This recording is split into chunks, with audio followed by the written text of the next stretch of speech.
Les valseuses, buffet froid, tenue de soirée, préparez-vous mouchoir, Oscar du meilleur film étranger, tant d'autres chefs-d'œuvre. Bertrand Blier est avec moi. Bonjour Bertrand Blier, vous publiez un roman qui s'appelle Fragile des bronches aux éditions Segers. Ce qui est incroyable, c'est qu'à la fois ce sont vos souvenirs d'enfance, mais j'allais presque dire, quand on lit ce livre, c'est vous, c'est votre univers, c'est presque un film. C'est normal, on a une écriture. Alors que ce soit pour le cinéma ou pour le roman, c'est la même démarche. Oui, On se retrouve dans les mêmes pieds. Oui, ça raconte une enfance avec, on va résumer, une mère qui joue du piano mais qui est assez neurasthénique et un père comédien célèbre, rarement là, et qui aime beaucoup les femmes. Oui, bien sûr. Et comme beaucoup d'acteurs. Oui, c'est évidemment votre père qui vous inspire ce personnage, entre roman et réalité, Bernard Blier. Ouais, c'était normal que je me serve de mon père. C'était un personnage extrêmement fantasmagorique. Oui, Vivre avec lui, être le fils de Bernard Blier, c'est pas rien, quoi. oui. Alors justement, dans le livre, il est rarement là parce qu'il est toujours sur les routes et dans les studios, il travaille. Oui. Mon père travaillait beaucoup. Il était tout le temps au théâtre. Par exemple, les matinées classiques, le dimanche, il n'était jamais là. Il jouait. Et il rentrait en disant, ils étaient cons, ils n'ont rien compris. Oui. Il avait cet humour incroyable, hein. On peut, oui, bien sûr, un humour terrible. Il était comment dans la vie? Comme à l'écran? Comme à l'écran, avec, comment dirais-je, une plus grande présence encore qu'à l'écran, parce que là, je l'avais en face de moi. Et alors, il est avec sa femme, Gisèle, et dans le livre, elle joue du Chopin, et elle lit un livre qui est toujours le même. Ma mère, elle avait une qualité, c'est qu'elle était très douée pour la musique. Donc, quand elle était enfant, elle a joué des petits concerts enfantins. Elle jouait très bien, elle avait des doigts magnifiques de pianiste. Et par contre, elle était moins douée pour la lecture. Donc, elle avait du mal à lire des livres un peu compliqués. Ce qui faisait beaucoup marrer mon père, évidemment, parce que lui, il était plongé dans des trucs très sérieux. Et ma mère, elle lisait des romans anglais avec des animaux, etc. Oui. Et alors ce qui est incroyable, c'est que donc votre père, qui est toujours en tournée, je le disais, il aime beaucoup les femmes. Et c'est ce qu'on lit dans le livre. On ne sait pas si c'est le roman ou la réalité. Il a beaucoup de maîtresses. Mon père était un coureur. Ce qui paraît assez évident pour un acteur. Si un acteur n'est pas coureur, alors il ne peut pas être bon. Mais enfin, il ne faut pas exagérer. Mon père n'était pas un briseur de couple. Mais disons, il avait l'œil qui partait vite sur le côté. Oui. Et puis ben, il aimait bien bouffer. Très clairement, c'était très important pour lui, hein. Oui, il mangeait moins qu'on l'a prétendu. Il mangeait quand même, oui. Il buvait aussi. Oui. Buvait le soir du whisky. Ben, il buvait pas mal le soir, après le théâtre. Quand les acteurs ont fini de jouer la représentation du dimanche, il y a ce geste-là ils sortent des bouteilles. Et donc vous grandissez dans cet univers-là. Dans le livre, c'est Jean-Michel, le personnage. Oui. Il rencontre Nicole, qui est une jeune fille qui va lui apprendre l'amour, mais d'une façon, voilà, à la manière de Bertrand Blier, j'allais dire. C'est vous. C'est assez simple quand même. Oui. Non, il tombe amoureux d'une jeune fille, ce qui est plutôt évident. Et puis ensuite, ça se passe pas d'une manière tellement compliquée.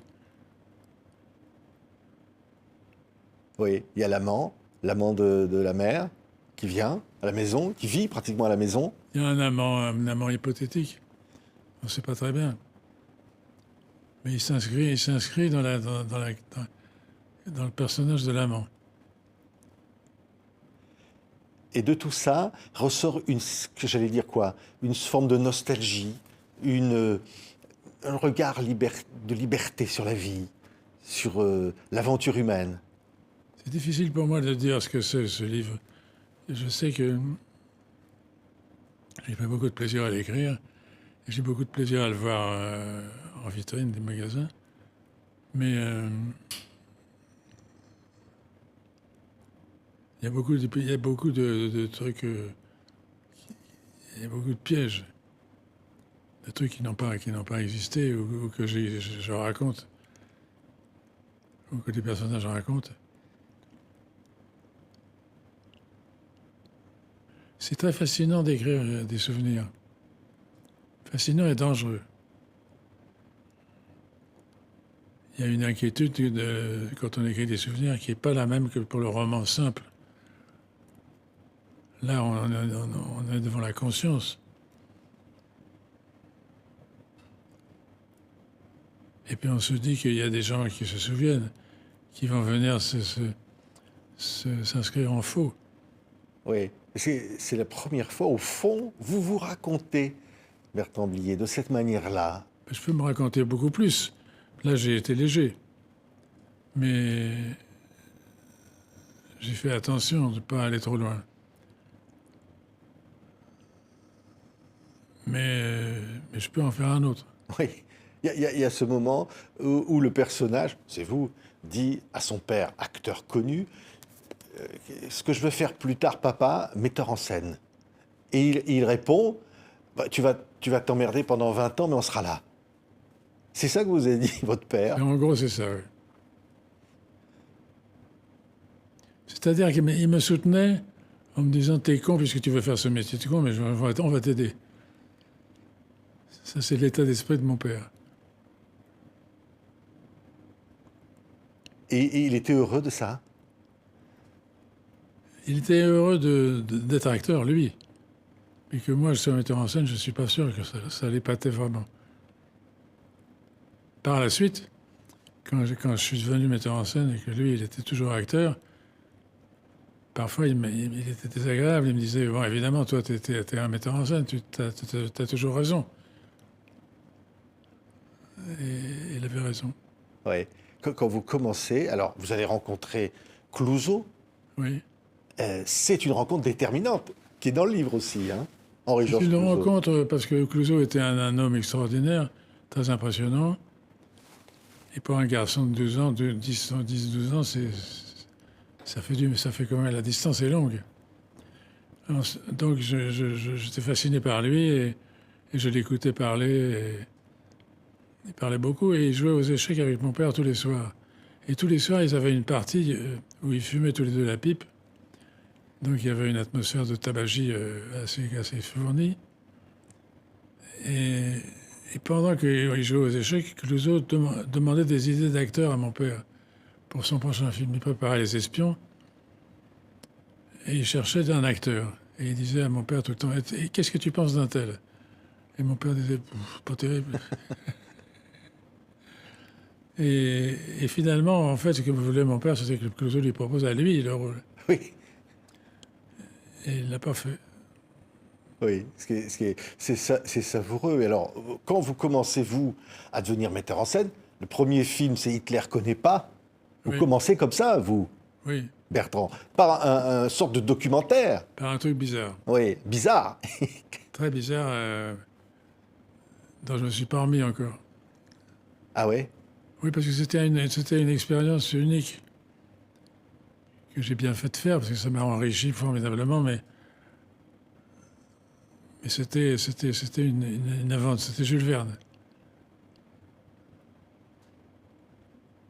Oui, c'est-à-dire, j'étais Jules Verne. C'est-à-dire un film qui ressemblait à rien. Mais que j'ai eu plaisir à faire. Oui. Non, mais ça, c'est presque un compliment. Vous avez toujours fait des films qui ressemblaient à rien. C'est pour ça qu'on vous adore, quelque part, non? Oui, j'ai fait des films qui ressemblaient à rien, mais j'en ai fait qui se ressemblaient entre eux. Il y a des airs de famille, quand même. Alors évidemment, on me parle toujours de Buffet Froid en me disant « T'as quand même pas noyé ton père ?» Ben, je dis « Si, j'ai noyé mon père, parce que il était un peu... Alors ça crée une atmosphère bizarre. Oui. Non, mais dans Buffet froid, vous le faites jouer. Comment il vit ça, de jouer avec vous? Et il le vit très bien, il n'y a pas de difficulté. Il fallait que je le dirige bien, qu'il ait un bon scénario, et lui, comme c'était un bon acteur, on formait une équipe assez soudée. Et on riait beaucoup. Oui. Il adorait l'esprit de votre cinéma. Il aimait bien ce film-là, oui. On s'entendait bien. Oui. On va entendre une musique qui va marquer le premier immense succès. Évidemment, Stéphane Grappelli. C'était inattendu comme musique de film, ça. Oui. C'était inattendu. D'ailleurs, les gens qui travaillaient avec moi, notamment les acteurs, quand ils ont su que j'allais prendre une musique de Stéphane Grappelli, ils m'ont dit « Blier est complètement con.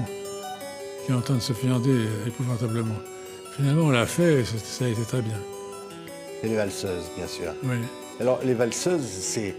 Vous mettez tout ce que vous êtes à l'époque dans ce film. Je mets beaucoup de choses. J'ai beaucoup chargé la mule. Et donc, j'ai bien fait, d'ailleurs. J'ai bien fait parce que je crois que les gens avaient besoin de ça. Des portes qui s'ouvrent sur un univers bizarre. Mais pour Grappelli n'y est pour rien. Il a mis sa petite musique pour accompagner, qui était charmante. Oui. Quand on vous dit encore aujourd'hui, on n'est pas bien là, décontracté du gland. C'est-à-dire qu'il y a des répliques qui restent. Il y a des répliques qui restent et c'est troublant parce que certaines répliques, je ne suis pas sûr de les avoir écrites moi-même. Il est possible que ce soit des répliques de Gérard ou de Patrick. Surtout de Gérard. Gérard, il pouvait très bien, pendant une prise, dire « on n'est pas bien là, décontracté ». On gardait les répliques. Enfin, je les gardais. Ouais. Deux acteurs à leur début, comme ça. Et vous avez devant vous ces deux comédiens que sont Devers. Évidemment, il y a Miu Miu aussi, mais Devers et Depardieu. Oui. Ce duo qui va rentrer dans l'histoire du cinéma. Vous sentez ça? Vous sentez qu'il se passe quelque chose? On ne sent pas vraiment, on sent que c'est bien, on sent qu'ils sont formidables. Mais on ne sait pas qu'ils vont devenir des musts. Parce qu'après, ils vont diriger tout le cinéma français. Tous les films, c'est fait par eux. Et donc, ça, on ne le savait pas. Ça, on ne sait pas. Le succès, on ne le prévoit pas aussi facilement. L'échec, oui.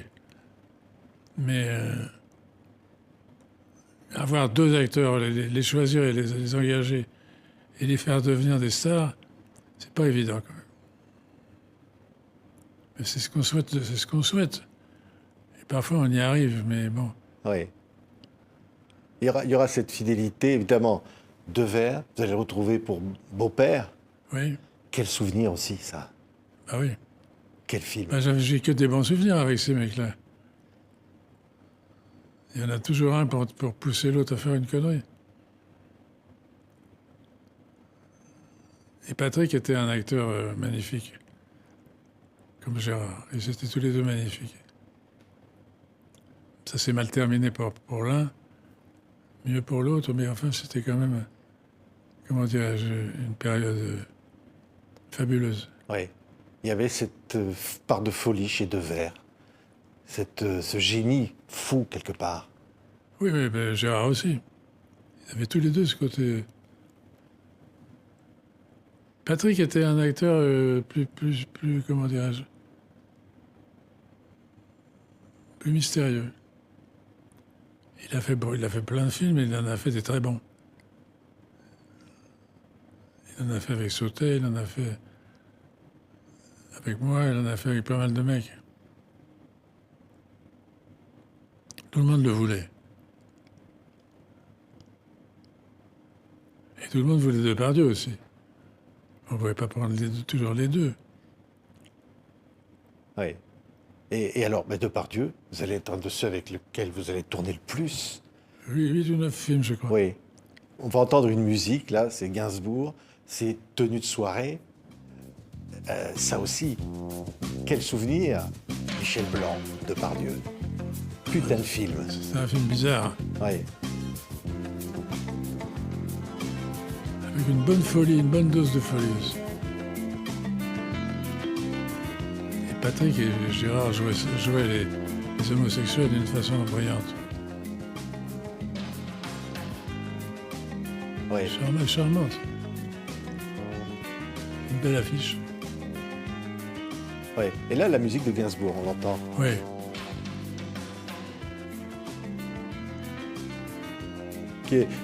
Quel souvenir? Je pense Calmos. Ça vient après Les Valseuses. C'est le deuxième film. Ouais.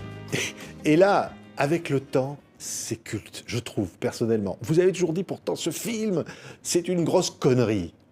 Avec Marielle. J'ai souvent pensé ça. Mais j'aime bien le film quand même. Mais c'était pas un bon, c'était pas un bon scénario. C'était un film amusant, mais c'était pas un film. Ouais. Enfin, on pourrait plus tourner ce genre de film aujourd'hui. Oh, tout le monde dit ça. Hein? Il suffit de s'y mettre. des dialogues d'une misogynie. Non, mais quand on fait un film en se disant je vais avoir des manifestations dans la rue avec les femmes, ben on les a. On est tranquille. C'est pas une raison pour ne pas faire le film. Alors aujourd'hui, je le ferai pas, c'est vrai, parce que j'ai passé l'âge. À cette époque-là, j'étais plus gringalet, donc je vais me permettre de... Oui. Quand vous obtenez l'Oscar du meilleur film étranger pour préparer vos mouchoirs, ça change votre vie, ça? Non, ça change pas la vie, ça donne du confort. C'est-à-dire on peut inviter des amis en leur disant tiens, viens dans mon bureau, je vais te montrer un truc que tu connais pas.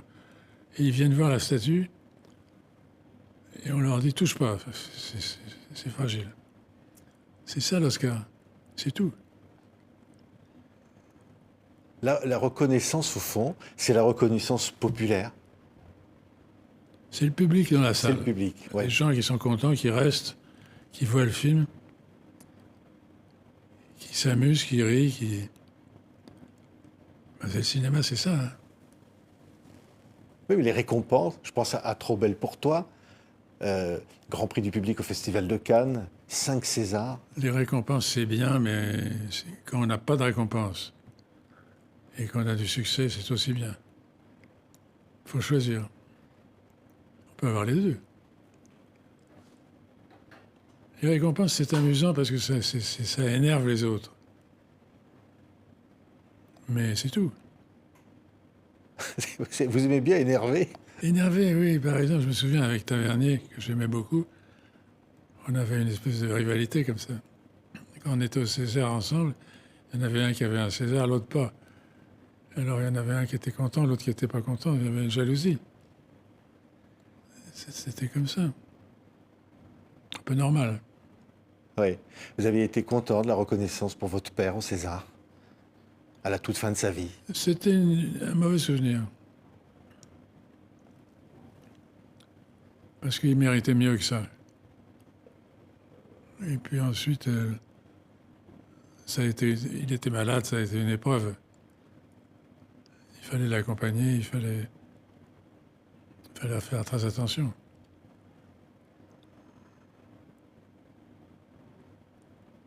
Mais lui était ému de cet applaudissement énorme des gens.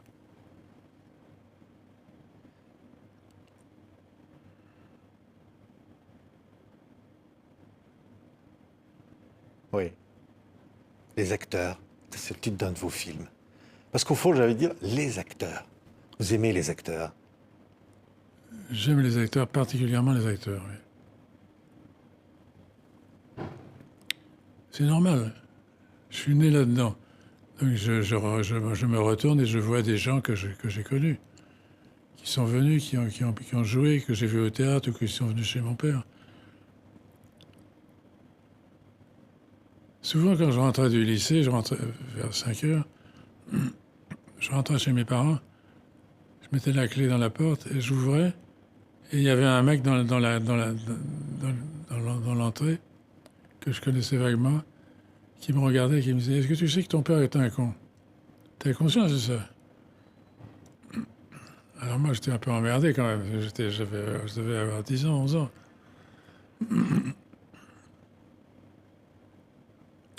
toujours été poursuivi par ça. C'est-à-dire le fait d'être fils d'un acteur fait que quand on prend un ascenseur, ça m'est arrivé de prendre un ascenseur avec Jean Gabin et Michel Serrault, on était tous les trois dans l'ascenseur, et Gabin me disait, tu sais que ton père, c'est vraiment un enfoiré. Il faut lui dire, si tu le vois, dis-lui de ma part, de Jean Gabin.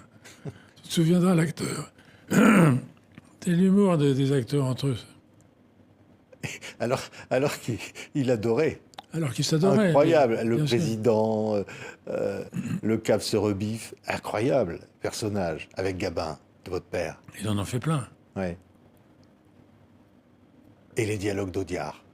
Bah oui, le roi des dialogues. Que je pensais à notre histoire, Alain Delon, à qui vous donnez un rôle à contre-emploi. Vous aimez ça? C'est-à-dire, je voulais faire un film avec Alain Delon, et donc j'avais le contact avec le producteur pour que ça se fasse, mais j'avais pas d'histoire. Et alors mon producteur me dit, écoute, tu veux faire un film avec Alain Delon, c'est bien, t'as une histoire? Je dis non. Il faut que tu en trouves une pour demain, pour tout à l'heure, à 2h, on a rendez-vous avec lui dans son appartement. Alors on y va, et je me retrouve en face de Delon. Impressionnant, qui me dit, asseyez-vous, oubliez. Naturellement, vous n'avez pas l'histoire, pour moi. Vous voulez faire un film avec Delon, c'est tout. Je dis non, je vais faire un beau film. Oui, mais vous n'avez pas l'histoire. Il dit non, peut-être j'ai une idée. Et je lui ai dit, je me souviens d'un film que vous avez tourné il y a quelques années qui s'appelait Le Professeur. Film italien assez remarquable. Et je dis ça à Delon et Delon me fait, c'est formidable, c'est justement le film que j'avais envie de refaire. On va faire ça. J'avais trouvé exactement la bonne... Et on a fait un film comme ça, donc à contre-emploi, un born loser, qui n'arrive pas à s'en sortir. Oui, qui est absolument incroyable. Trop belle pour toi aussi, quand même. Là aussi, c'est un autre, enfin, un cinéma, votre cinéma, et part dans des directions absolument incroyables. C'est une direction simple, c'est une histoire d'amour. Oui. Alors bon, ça s'est fait simplement. Mais, enfin, simplement, non, j'exagère, parce que c'était un film dur. Les histoires d'amour, c'est très difficile à raconter. Parce que c'est toujours la même histoire. Et ça se termine toujours de la même manière. En général, mal. Mais là, dans ce film-là, il y avait une grâce. Il y avait Gérard, qui était à son top. Et puis il y avait deux grandes actrices. Il y avait Carole Bouquet, qui était magnifique. Et Josiane, qui était historique. C'est probablement son plus beau rôle. Et donc elle était magnifique, elle était bouleversée tout le temps par l'amour, par la présence de cet homme costaud qui était en face d'elle. Donc ça s'est fait simplement. Oui. La femme de mon pote, vous faites jouer Coluche. La femme de mon pote, c'était un divertissement, un film que j'ai fait un peu par hasard, pour le plaisir de faire un film avec Coluche. Mais ça a été difficile. C'est pas un de mes films préférés. Oui. Pourquoi c'était difficile? Coluche n'était pas bien? Coluche était un personnage complexe, difficile à manipuler. Donc on se fritait un peu. Ce qui est fréquent dans le cinéma. À votre santé, hein, c'est de l'eau. Hein. Oui. Oui, alors il y a un autre film, pas personnellement, qui m'avait bouleversé, Merci la vie.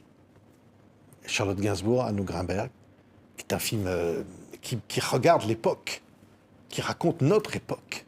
C'est terrible aussi. Le sida, ce qui se passe.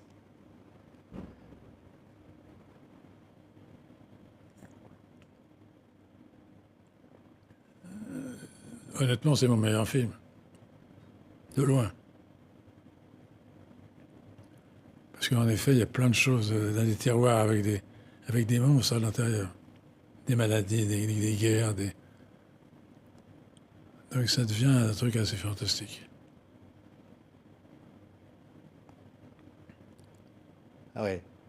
On peut tout montrer au cinéma. Je pense à une scène dans Merci la vie, où Charlotte Gainsbourg vient au chevet de ses parents au moment où ils vont faire l'amour pour lui donner la vie. Elle On vient, peut raconter ça. elle vient leur donner un peu la... Ouais, Elle supplie qu'on la mette au monde. Oui, c'est bizarre, ça. ouais. Il y a beaucoup de vous dans tout ça. Il y a beaucoup de Bertrand moi, Blier. bien sûr, Ouais. c'est normal.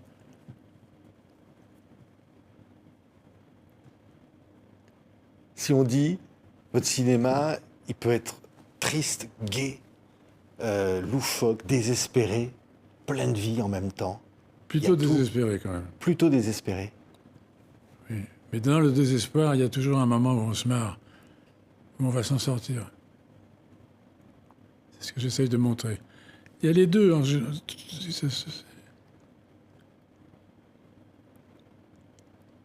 En gros, je dirais que la vie est désespérante. Mais à l'intérieur de ce désespoir, il y a des éclairs de bonheur et de plaisanterie. Ouais. Il y a rien de sérieux au fond derrière tout ça. Il faut regarder les choses Il n'y a avec. pas grand-chose de sérieux, c'est vrai.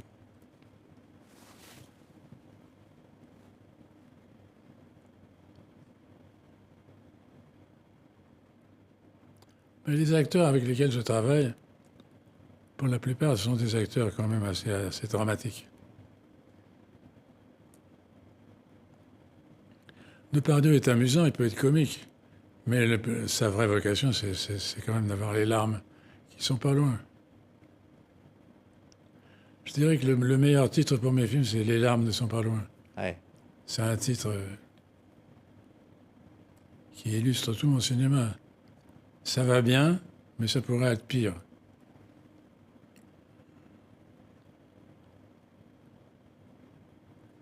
Ouais. C'est votre père, dans Buffet froid, qui veut assassiner l'orchestre ou qui déteste le chant des oiseaux. C'est ça, Il une forme déteste de à peu près tout, désespoir. quoi. Ouais. Il n'aime pas les oiseaux, il n'aime pas la campagne, et il n'aime pas la musique. Donc ça fait un grand programme, quand même. Et il tire, il tue des gens, quand même.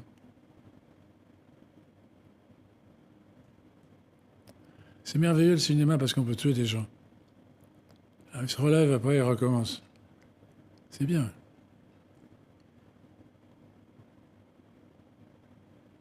Mais j'ai jamais fait vraiment de film de suspense. On tue des gens, mais en s'amusant, quoi. Alors que le vrai revolver qui tire vraiment, c'est pas pareil. C'est pour bousculer la société aussi, le cinéma. C'est fait pour ça. Déranger. Non conformiste. Déranger, oui, déranger, il faut toujours déranger. D'une manière ou d'une autre. Le cinéma a une place royale pour ça. Parce qu'avec peu de choses, avec un plan simple, on arrive à faire des dégâts extrêmement, extrêmement importants.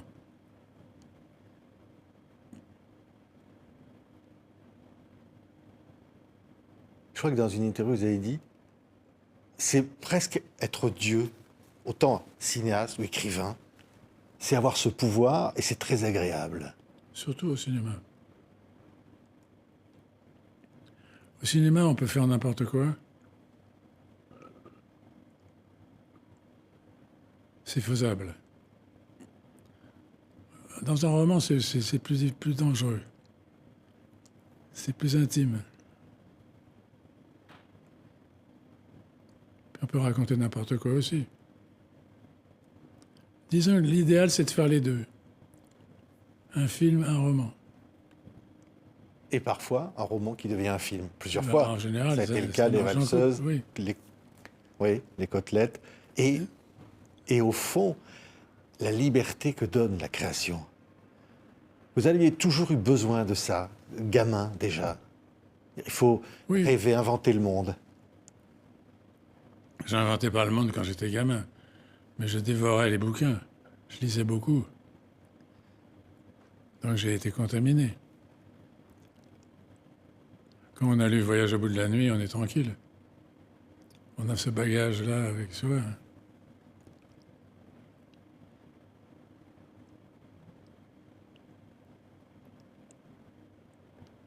Ouais.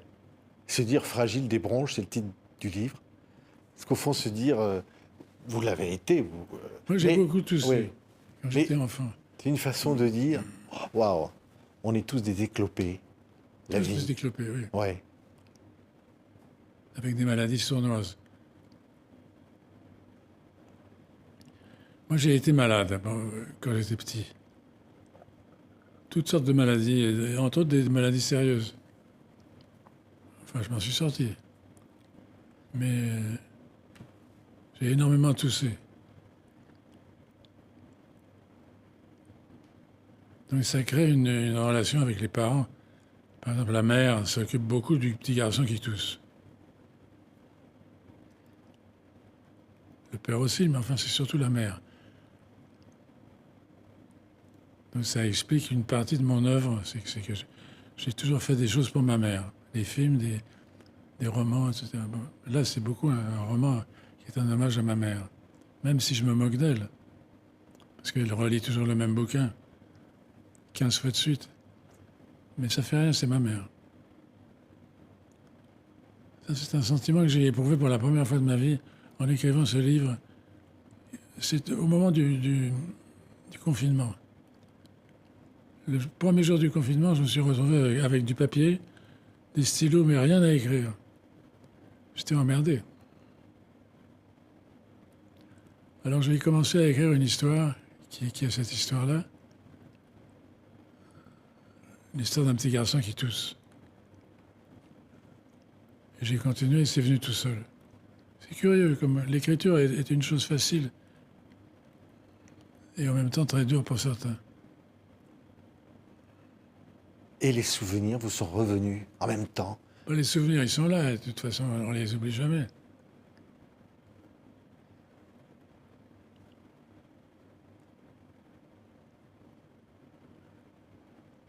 Quand mon père rentrait du théâtre, il rentrait vers 1h du matin, ayant déjà dîné avec des copains, des François Perrier, des gens comme ça. Et il venait dans ma chambre pour voir si je dormais, vérifier que je dormais. Alors il me disait, tu dors? Je disais, oui, je dors.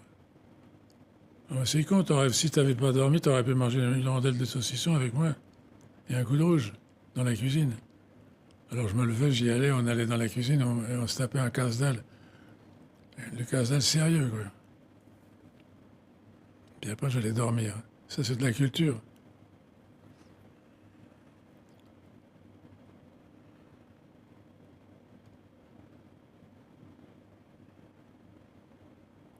Mais c'est vrai que quand on a été élevé par un père comme ça, on n'est pas le même. On est bizarrement configuré. Oui. Et quelque part, vous racontez des choses absolument drôles. Et quand il est à la plage, et, je sais pas, il voit arriver des gens, sans arrêt le reconnaissent. Bah, c'est normal. Oui. Et ça l'emmerde parfois. Bien sûr, ça l'emmerde.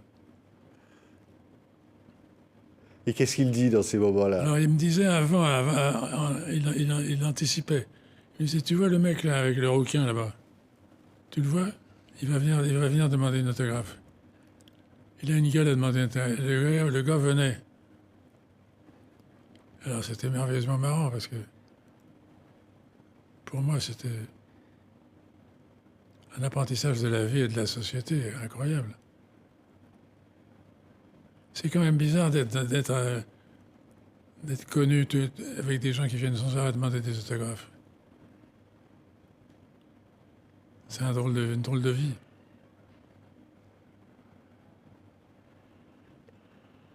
Et au fond, que si on vous dit que vous lui ressemblez, même physiquement, Ben, je dois lui ressembler, oui, parce que beaucoup de gens me l'ont dit. J'ai pas la même morphologie que lui. Mais on se ressemble, oui. Mais dans la famille, tout le monde se ressemble. C'est quoi? C'est rire pour ne pas pleurer? La vie? Il y a les deux, on peut pleurer aussi.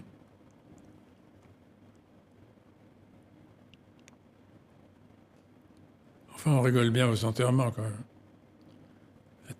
C'est un moment fort.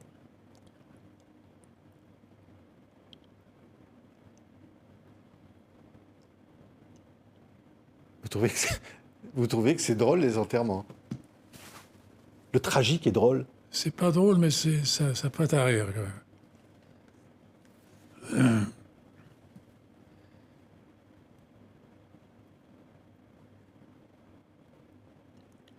Moi, j'ai des souvenirs de rire fantastiques à proximité d'un cadavre. Quand même. Ma grand-mère, par exemple, qui était morte tout à fait normalement,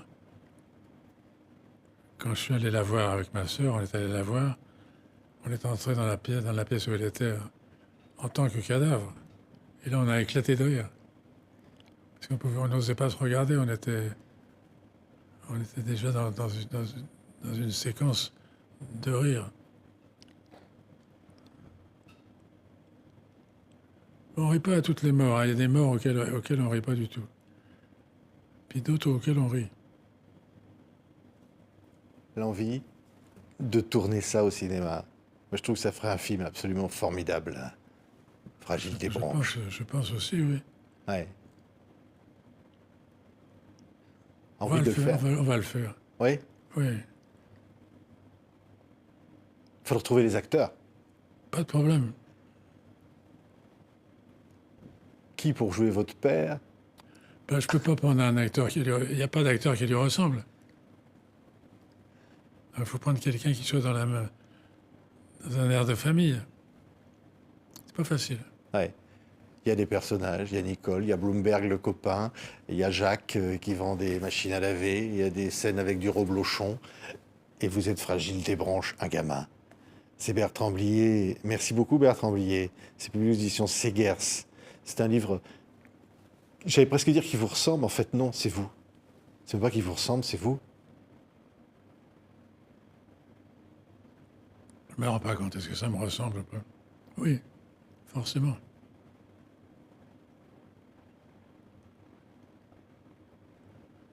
C'est une drôle d'aventure, l'écriture d'un roman. La vraie écriture. Pas le scénario, la vraie écriture. Avec des phrases. C'est une drôle d'aventure. Passionnante.